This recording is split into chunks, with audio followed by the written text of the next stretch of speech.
Hello students, welcome to South City PCMB और मैं आपका biology mentor Nagendra Sahu.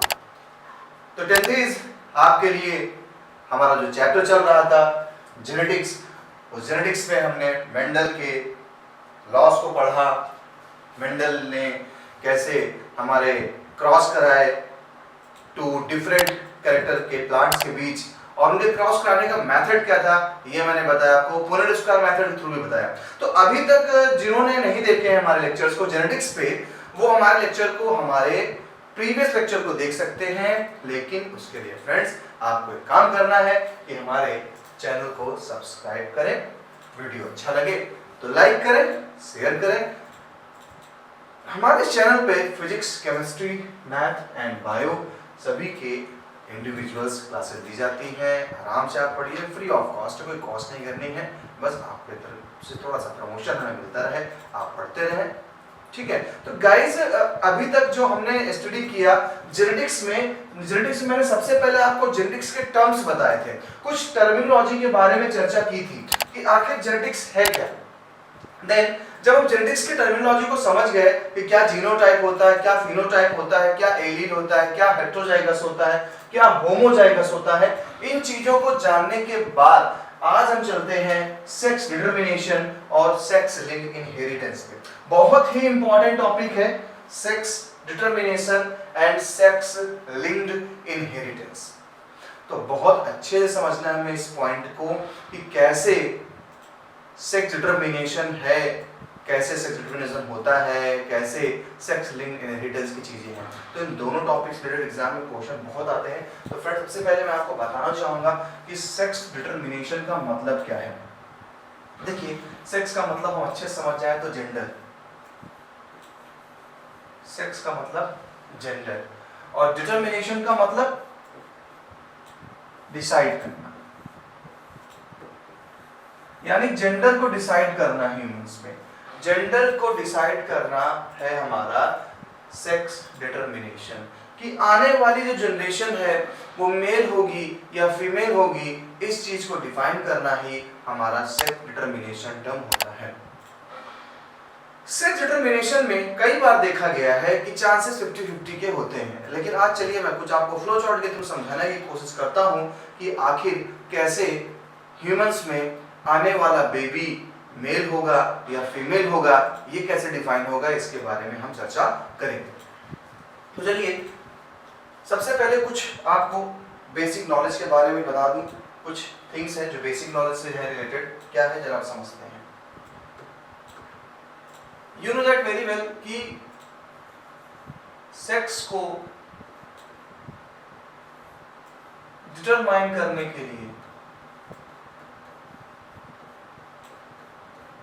Sex को डिटरमाइन करने के लिए आपके पास क्रोमोसोम्स होते हैं।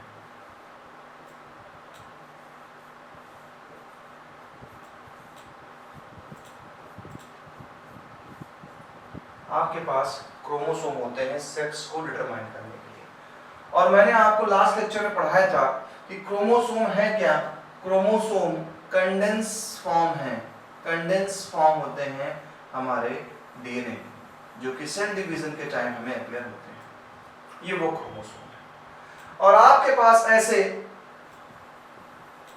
23 पेयर क्रोमोसोम्स हैं। मैं कुछ पेयर्स बना दूं यहाँ पर, क्योंकि कुछ खास समझाना है आपको क्रोमोसोम के बारे में।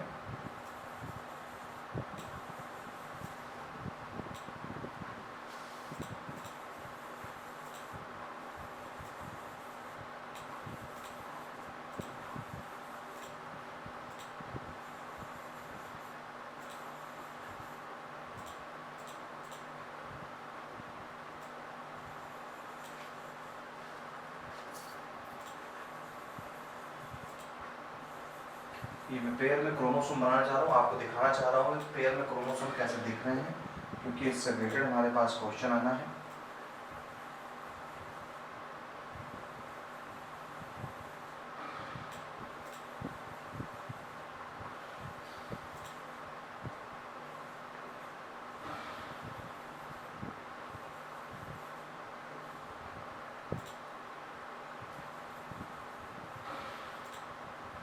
देखिए, अगर आप ध्यान देखेंगे तो इसको मैंने मान लिया कि ये फर्स्ट पेयर है क्रोमोसोम का, ये सेकेंड पेयर है क्रोमोसोम का, ये suppose 21, 22 and 23rd pair chromosome के।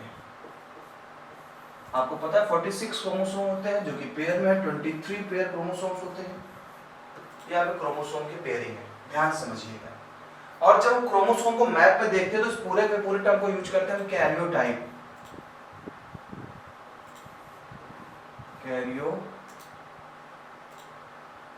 टाइप, ठीक है। तो ये जो एक क्रोमोसोमल मैप है जो पोजीशन दिखा रहा है कि फर्स्ट क्रोमोसोम कैसा पेयर पे, सेकंड पेयर पे क्रोमोसोम कैसा, थर्ड में कैसा, ऐसे इसको हम कैरियोटाइप कहते हैं। चलिए देखते हैं, हमारे पास 1 से लेकर 23 पेयर तक क्रोमोसोम्स हैं। आप देखेंगे 1 से लेकर 22 तक के जो क्रोमोसोम्स हैं वो आपको सेम दिखाई पड़ेंगे, यानी XX करते हैं, क्योंकि शेप कुछ XX जैसा रहता है। तो 1 से लेकर 22 पेयर तक के जो बड़ा क्रोमोसोम होते हैं, पहली बात समझिए, इन क्रोमोसोम्स को ऑटोसोम्स कहते हैं। इन क्रोमोसोम को ऑटोसोम्स कहते हैं। 1 to 22 पेयर तक के क्रोमोसोम को ऑटोसोम्स बोलेंगे। बेटा ये जो ऑटोसोम्स होते हैं, ये ऑटोसोम्स यानी जो हमारे क्रोमोसोम है, इनमें फिजिकल कैरेक्टर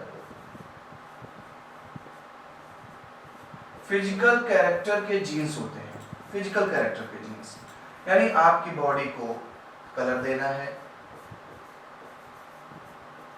आपके आईज का कलर है,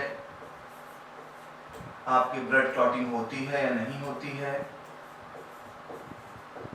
ऐसे कुछ कैरेक्टरिस्टिक्स के लिए खासकर कलर आई को ज्यादा अच्छे समझे। हीमोफीलिया को मैं सेक्स लिंग में बताऊंगा, याद रखिएगा यहाँ पर। तो ऑटोसोम्स है जो कि फिजिकल कैरेक्टर के जीन्स रखते हैं, आपके हेयर स्टाइल कैसे होनी, आपकी आईज कैसे होनी, ईयर कैसे होनी, ये सारी चीजों को जिम्मेदारी 1 से 22 पेयर तक के क्रोमोसोम्स को दी गई है। लेकिन 23rd पेयर, बेटा आप बड़े नॉर्मल कंडीशन में कह सकते हो, मुझे कुछ कहना नहीं है, इतना तो आप जानते ही हैं कि कोई अगर मेल है तो कहते हैं आप क्या भैया वहां पे क्रोमोसोम XX है, कोई फीमेल है सॉरी मेल है तो XY है एंड फीमेल है तो XX है, इतना तो बोलते हो ना। तो मैं अगर आपसे कहूं कि एक जाइगोट है, जहां पे एक जाइगोट में 1 से लेके 23rd पेयर तक क्रोमोसोम्स पाए जा रहे हैं, एक जाइगोट है जहां पे 1 से लेके 23rd पेयर तक क्रोमोसोम्स पाए जा रहे हैं, तो बेटा बताएं ये मेल होगा या फीमेल होगा। तो अगर मैंने एक हाइड कर दिया और केवल आप XY देख रहे हैं तो आपके मुंह से क्या निकलेगा, सर ये मेल बेबी होगा।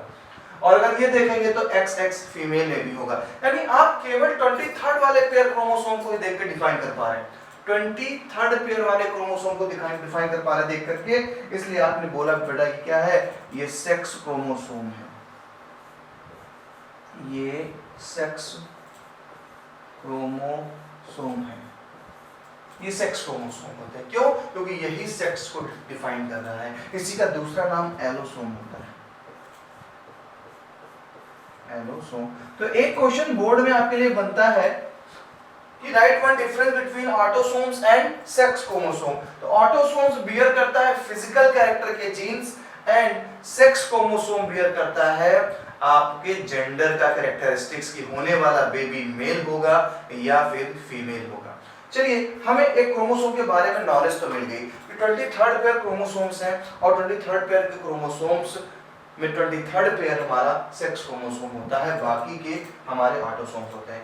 याद रखिएगा आगे चल के अभी इसी आज के लेक्चर का चैप्टर भी फिनिश करना है, इसी लेक्चर में भी आपको बताऊंगा कि कैसे कुछ हमारे ऑटोसोम्स में पाए जाने वाले जीन्स जुड़ जाते हैं कहां पर, सेक्स क्रोमोसोम पे। तो इस पॉइंट को याद रखिएगा, अभी समझाऊंगा इस चीज को आगे। ओके गाइस, चलिए यहां तक की बात हो गई, तो एक चीज और समझते हैं। अगर ये बेबी एक बड़ा हुआ छोटा बच्चा था, जाइगोट था, धीरे धीरे एम्ब्रियो बना और बड़ा आदमी बन गया।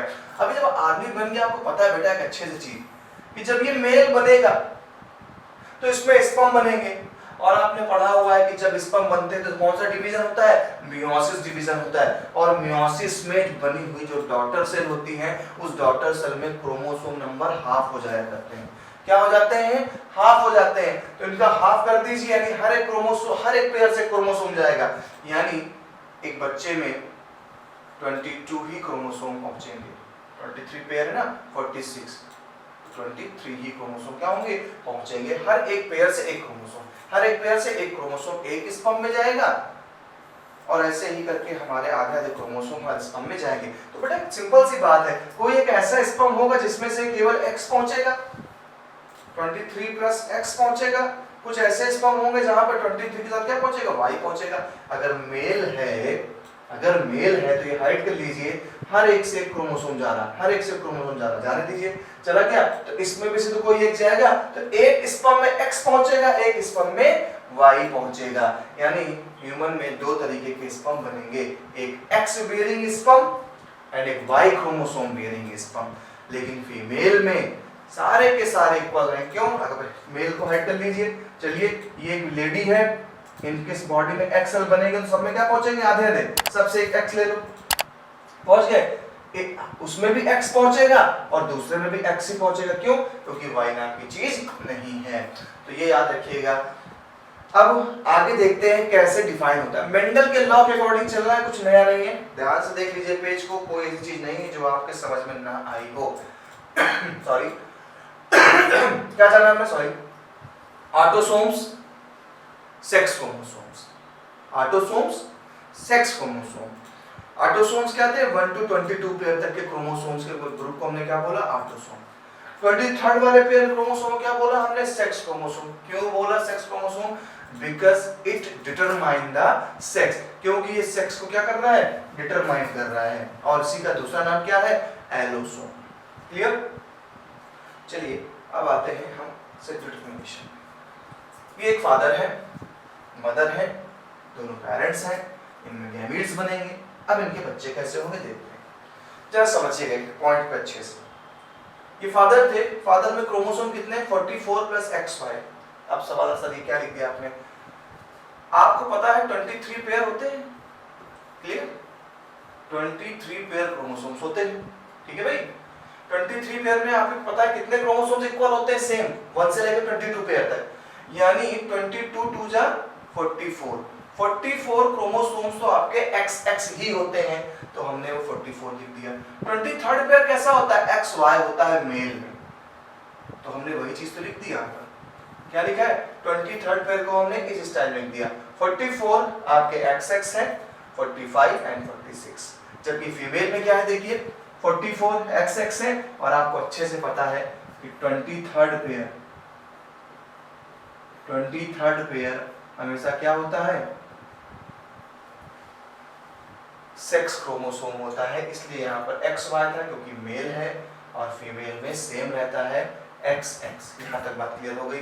देख लीजिए ध्यान से एक बार, कैसे आए क्रोमोसोम, 23 पेयर थे, यानी 46 थे, 46 में कह रहा है 22 पेयर्स सेम होते हैं, तो 22 पेयर्स हैं तो मल्टीप्लाई 2 से कर दीजिए, 46 आ जाएगा, 44 आ जाएगा।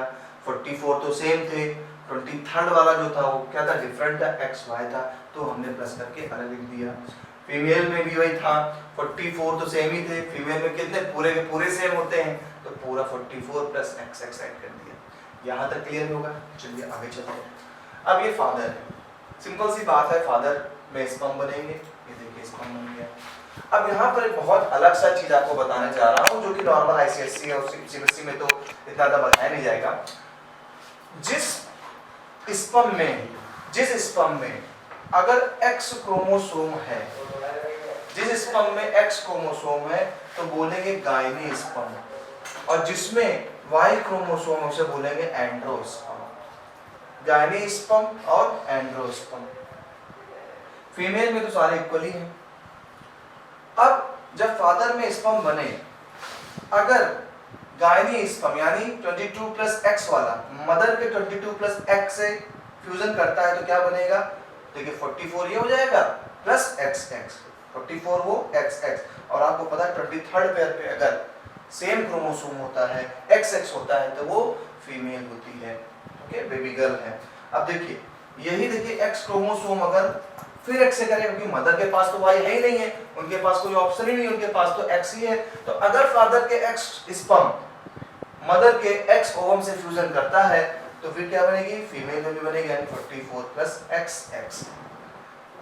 अब बाय द चांस अगर एंड्रोस्पर्म यानी वाई क्रोमोसोम बेयरिंग स्पर्म अगर फ्यूजन करता है एक्स से, तो देखिए 22 क्या हो गया, 44 हो गया और प्लस एक्स वाई हो गया, यानी मेल बेबी हो गया। इधर भी देखिए 22 प्लस वाई, इधर 22 प्लस एक्स है, तो यहाँ देखिए वाई आ गया, एक वाई की प्रेजेंस से क्या बना दिया, बेबी बॉय बना दिया। यानी अगर देखा जाए तो यहाँ पर जो हमारी ऑफस्प्रिंग बनी, इस ऑफस्प्रिंग में 50% की प्रोबेबिलिटी होती है, 50% वो मेल होगी या फिर फीमेल, मेल होगी या फिर फीमेल होगी। लेकिन फिर भी समाज में मेल के नंबर्स ज़्यादा हैं।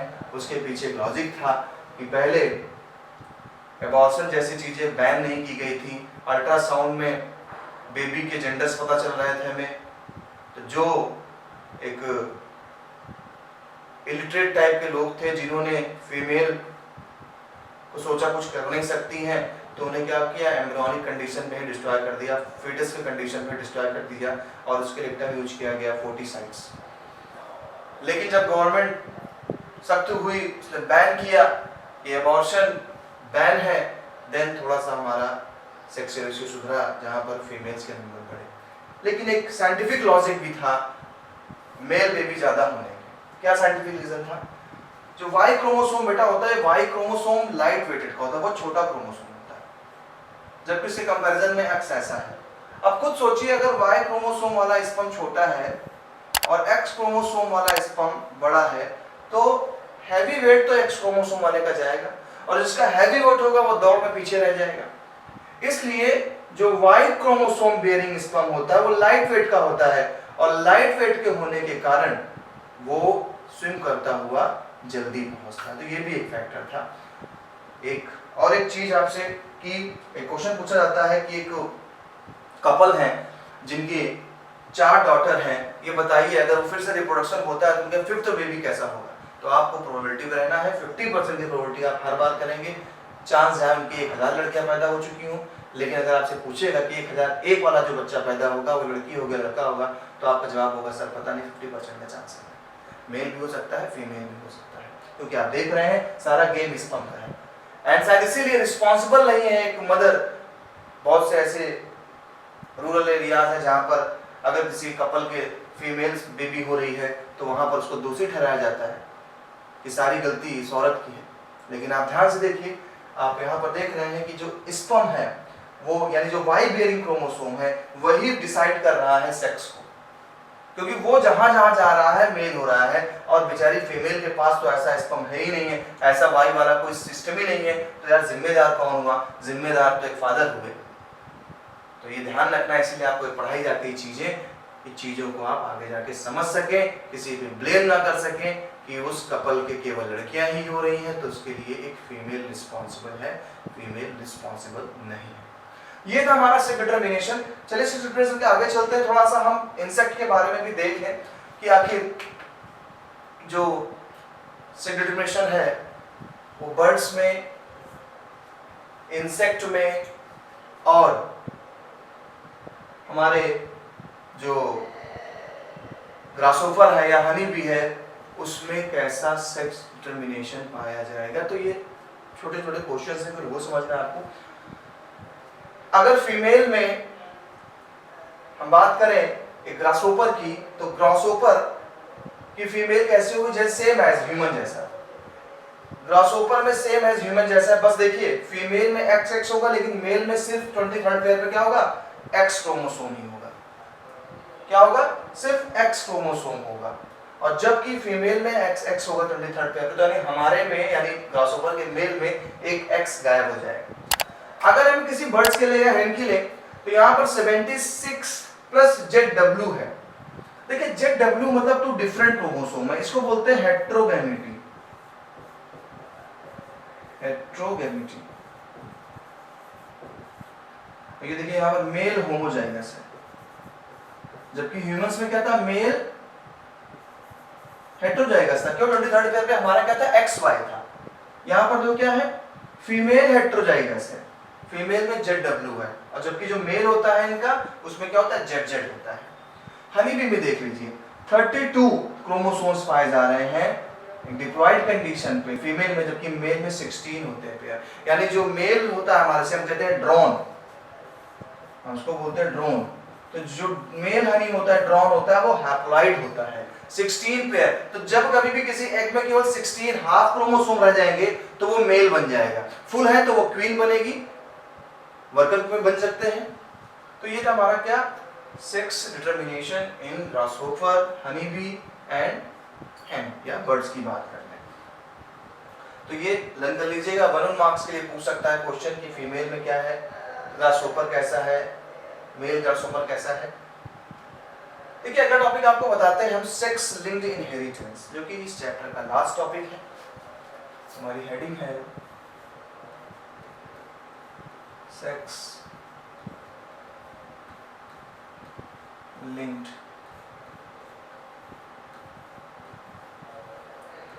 इनहेरिटेंस। क्या होता है सेक्स लिंक्ड इनहेरिटेंस?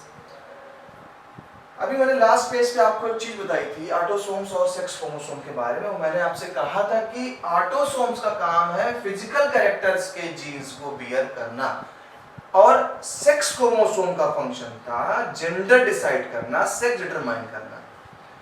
तो भाई ऑटोसोम्स के कुछ जीन कभी कभी क्या होते हैं, वो हमारे लिंक हो जाते हैं किससे, सेक्स क्रोमोसोम से, यानी ऑटोसोम्स के जीन्स हैं। अरे भाई अगर किसी को डिम लाइट में दिखाई नहीं पड़ रहा है, मून लाइट में दिखाई नहीं पड़ रहा है, तो डिसीज होती है कलर ब्लाइंडनेस। ये कलर ब्लाइंडनेस है क्या, ये एक फिजिकल कैरेक्टर का तो है डिफेक्ट, लेकिन इस कलर ब्लाइंडनेस के जीन अटैच हो गए सेक्स क्रोमोसोम पे, और ये जनरेशन टू जनरेशन ट्रांसफर होने लगे।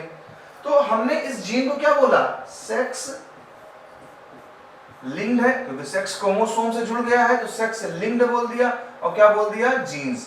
ऐसे जीन को हम बोलेंगे सेक्स लिंक्ड जीन्स। कब, when physical characters genes attached with या linked with sex chromosomes। तो क्या बन गया, सेक्स लिंक्ड जीन्स। अब जब ऐसे जीन्स आते हैं बेटा, तो ये जीन्स आपको बीमारियां देते हैं, तो हमने लिख दिया सेक्स लिंक्ड डिसीजेस। क्या बोल दिया, सेक्स लिंक्ड डिसीजेस। और बेटा ये disease one generation to other generation transfer होती है, तो बन जाएगा क्या heading, sex linked inheritance. Sex linked inheritance यानी 3 चीजें हमें पढ़नी है, सेक्स लिंक्ड जीन्स क्या है, सेक्स लिंक्ड डिसीजेस क्या है, एंड सेक्स लिंक्ड इनहेरिटेंस क्या है। जीन्स अटैच है तो सेक्स लिंक्ड जीन्स हो गए, ये जीन्स डिसीज देंगे, सेक्स लिंक्ड डिसीज हो गई, ये one generation to other generation transfer होंगे तो सेक्स लिंक्ड इनहेरिटेंस हो गया। चलिए सेक्स लिंक्ड इनहेरिटेंस पे आपको लेकर चलते हैं। तो सेक्स लिंक्ड इनहेरिटेंस में जो आपके सिलेबस के लिए इंपॉर्टेंट है वो आपको बताता हूं। वैसे तो कुछ जीन्स एक्स क्रोमोसोम पे लिंक्ड होते हैं तो बोलते हैं x linked diseases, X linked diseases. कुछ वाई क्रोमोसोम पे लिंक्ड होंगे तो वाई लिंक्ड डिसीजेस, और कुछ ऐसे जीन्स हैं जो एक्स और वाई दोनों पे पाए जाते हैं तो बन जाता है X Y linked diseases. 3 type की डिसीज बनेगी, X linked diseases, Y linked diseases, X and Y linked diseases. हमारे सिलेबस में जो है हमारे 10th के लिए वो है X linked diseases. X linked diseases में समझ गए होंगे कि जीन्स के कैरेक्टर, जो जीन्स है हमारे, वो जीन्स किस पे अटैच हो रहे हैं, एक्स क्रोमोसोम। सेक्स क्रोमोसोम में 2 है ना, एक एक्स है एक वाई है, तो किस पे अटैच हो रहे हैं, एक्स पे। इसके एग्जांपल क्या है, एग्जांपल्स की बात करें तो हीमोफीलिया,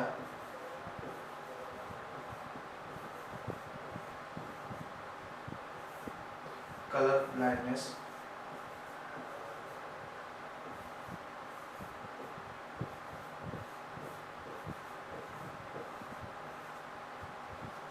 नाइट ब्लाइंडनेस,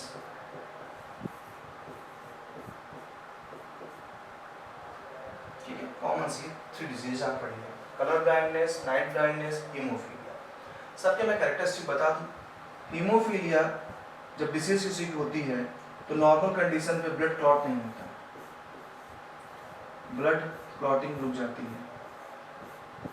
आप अच्छे से जानते हैं इस चीज को कि अगर आप नॉर्मल हैं, हेल्दी पर्सन है, तो आपका जो ब्लड है within 5 to 8 minutes, within 5 to 8 minute, maximum 8 minutes में क्लॉट बन जाएगा नॉर्मल चोट पे, ये नहीं कि हाथ काट के बैठ जाओ, है ना, नॉर्मल कंडीशन पे। लेकिन अगर आपका ब्लड क्लॉट नहीं हो रहा है विदिन 8 मिनट्स, कंटिन्यूअसली ब्लीडिंग हो रही है, तो आप समझ लीजिए कि आपको डिसीज है, वो डिसीज है haemophilia. Clear. Second characteristic, blind, colour blindness पे आ जाए। कलर ब्लाइंडनेस में आपको रेड और ग्रीन कलर में डिफरेंशिएट नहीं कर पाएंगे, रेड और ग्रीन में आप डिफरेंशिएट नहीं कर पाएंगे कि रेड कलर है ग्रीन कलर है। ऐसे लोगों को रेलवे में जॉब नहीं मिलती है, या फिर फैशन डिजाइनिंग का काम नहीं कर पाते। क्यों? सिग्नल रेड है, आपको ग्रीन दिख रहा है, घुसड़े चले जा रहे ट्रेन में। क्लियर। तो ऐसे लोगों को भी रेलवे में जॉब नहीं मिलती। नाइट ब्लाइंडनेस, नाइट ब्लाइंडनेस पे कई मूवीज बनी हैं, उसमें पर्सन को डिम लाइट में दिखना बंद हो जाता है। जैसे डिम लाइट होगी, मून लाइट होगी, अब बात आती है डिम लाइट, अंधेरे में तो किसी को नहीं दिखाई पड़ेगा। अरे डिम लाइट का मतलब कि मून लाइट है ना, उस लाइट में आपको दिखाई नहीं पड़ेगा। तो ये सारी जो 3 बीमारियां देख रहे हैं, तीनों बीमारियां सेक्स लिंक्ड डिसीजेज हैं। अब इस सेक्स लिंक्ड डिसीज में आपको एक टॉपिक और बता दूं, जिससे फिर आगे क्वेश्चन को सॉल्व कर लेंगे। याद रखिएगा, अगर हम बात करें, हल्का सा हिंट देता हूं आपको, इस तरफ कर देंगे,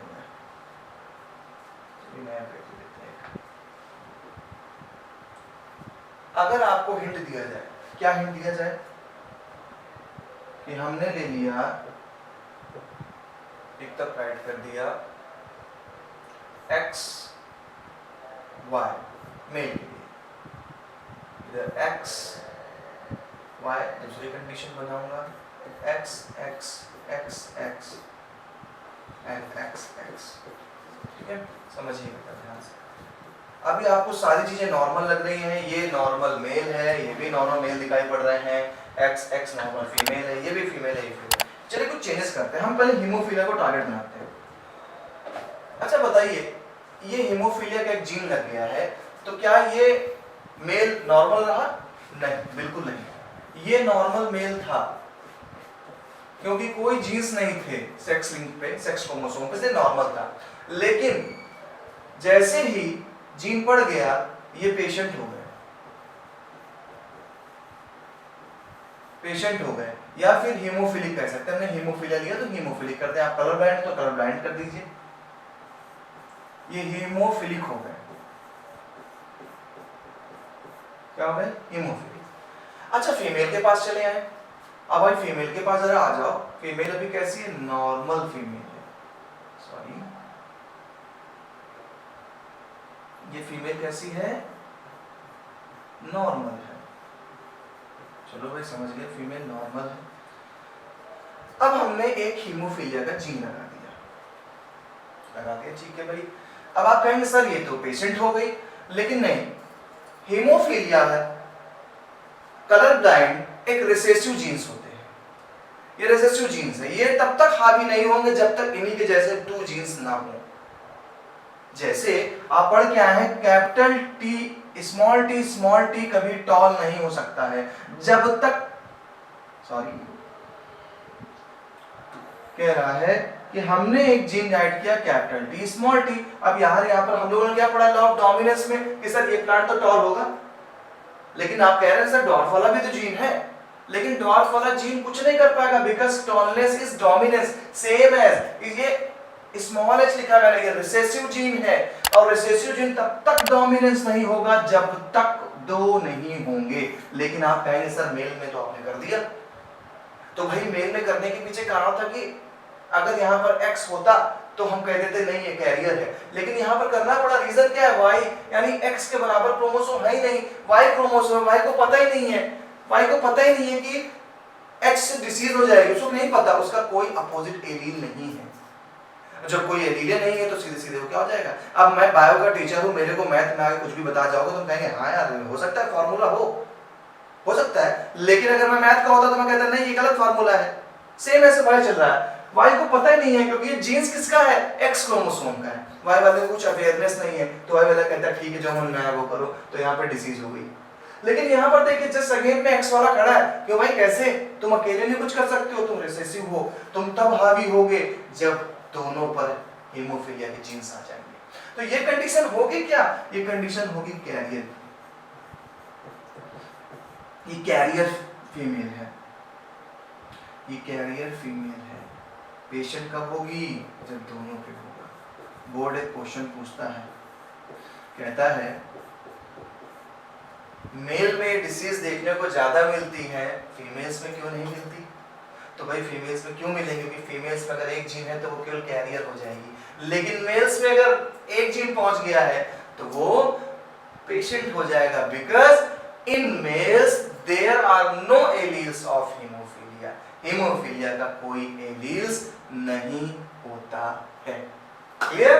तो इस तरीके से आपका सेक्स लिंक डिसीज थी। इसी पे क्वेश्चन छोटा सा आपको दिखा देता हूं, सॉल्व कर लें आप। थोड़ा सा मैंने देखा है, ये देखिए अफेक्टेड फादर है, फादर अफेक्टेड है, इसका मतलब फादर के पास XX क्रोमोसोम XY क्रोमोसोम्स थे, ध्यान से समझिएगा नोट। XY क्रोमोसोम था फादर के पास, और फादर अफेक्टेड है, फादर के पास यानी कि क्या है, जीन्स थे। मदर अनअफेक्टेड है, कोई दिक्कत नहीं थी मदर में। अब फादर के जब स्पर्म बने तो एक X डिसीज वाला स्पर्म पहुंचा और एक Y नॉर्मल स्पर्म पहुंचा। भाई क्या बनेगा, स्पर्म बनेगा तो ये बनेगा, एक स्पर्म बना X जिसमें जीन्स था, एक Y इसमें नहीं था, फीमेल में। अब देखिए फादर का जब इससे क्रॉस हुआ, किससे हुआ, इनका क्रॉस करा दिया, किससे आपने, मदर के ओवम से। मदर तो फ्रेश थी ना, तो अनअफेक्टेड सन हुआ। क्यों, चलिए देखते हैं कैसे समझते हैं। अब अगर मैं इसको अपने इसमें समझा दूं, फादर अफेक्टेड थे, बताओ इधर देख लीजिएगा, फादर अफेक्टेड थे, मदर अनअफेक्टेड थी। फादर के स्पर्म बनाओ बेटा, एक स्पर्म में X पे हीमोफीलिया जाएगा, दूसरा स्पर्म में Y पहुंचेगा, मदर के दोनों ही सेम रहेंगे, एक गैमेट बना दिया आपने। अब इनका इससे क्रॉस कराइए, X ये आ जाएगा, X ये आ जाएगा, इससे कराइए XY और XY, यानी घटना घटी। अगर फादर को है तो सन को देखिए बीमारी नहीं। इस तरीके से हमारे पास सबसे ज्यादा देखिए अफेक्टेड हुई अगर, यानी अफेक्टेड का मतलब कैरियर, और कैरियर हुई कौन, हमारी फीमेल।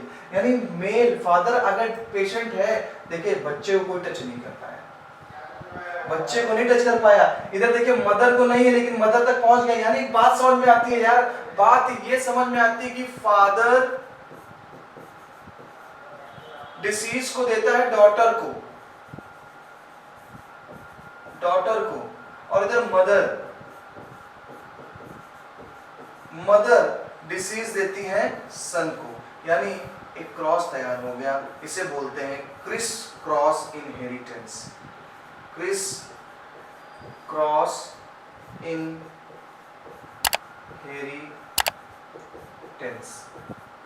इस तरीके से बेटा क्रिस क्रॉस इनहेरिटेंस होता है। और ऐसे सेक्स लिंक डिसीज आप सब में कर लीजिए, कलर ब्लाइंड में कर लीजिए, कि जब मेल तभी कलर ब्लाइंड होगा या नाइट ब्लाइंड होगा जब उसके एक ही एक्स पे आ जाएगा जीन, वाई पे कोई एलील नहीं होता, तो कहता ठीक है जाओ बीमार कर दो। फीमेल लेकिन नहीं होगी, फीमेल को कैरियर बना के रखना है आप, वो कैरियर होगी। फीमेल तब होगी जब दोनों क्रोमोसोम्स से जीन पाए जाएंगे। एक और छोटी सी लाइन है, पेडिग्री एनालिसिस बहुत कम पूछने के चांसेस, लेकिन फिर भी समझ लीजिए। पेडिग्री एनालिसिस एक फैमिली के मेंबर्स की ट्री बनाई जाती है, एक ब्रांच बनाया जाता है, जिससे हम ये पता लगाते हैं कि आखिर जनरेशन में बीमारी किसके किसके पास आई। इससे हम एक टेबल तैयार करते हैं और ये आइडिया लगा लेते हैं कि आने वाली जनरेशन में बीमारी कहां तक फैलेगी। तो ये था पेडिग्री एनालिसिस, और आपने मेरा बहुत साथ दिया, लेक्चर को पूरी तरीके से देखा, समझा, अच्छे से टॉपिक को समझिए, देखिए, आपको अच्छा लगेगा। चीजें नई नई चीजें बताऊंगा, और मैं जैसा कहता रहा हूं हमेशा कि बोर्ड में आने वाले क्वेश्चन पर डिस्कस करूंगा। और मैंने बताया था आपको कि सेक्स डिटरमिनेशन डायरेक्टली आपको एक्सप्लेन करने के लिए नहीं देगा टेंथ में, याद रखिएगा। आपसे कह सकता है कि आखिर मेल ही क्यों रिस्पॉन्सिबल है सेक्स डिटरमाइन करने के लिए, ऐसे क्वेश्चन पूछेगा। क्रिस क्रॉस इनहेरिटेंस क्या होता है एक्सप्लेन करिए, सेक्स लिंक्ड डिसीज के एग्जांपल दीजिए, ऐसे क्वेश्चंस पूछेगा, तो आप तैयार करिए हमारे इस लेक्चर को। तो thanks for watching and thanks for like and share, जो कि मैं हमेशा कहता हूँ प्लीज करते रहें, अच्छे से पढ़ते चलें, ज्यादा कुछ बोलने की जरूरत है नहीं, आप समझदार हैं, हर एक लेक्चर में चलता ही रहता है। तो तो बस बेटा चैनल को सब्सक्राइब करके रखें और हम मुलाकात करेंगे अपने नए चैप्टर में।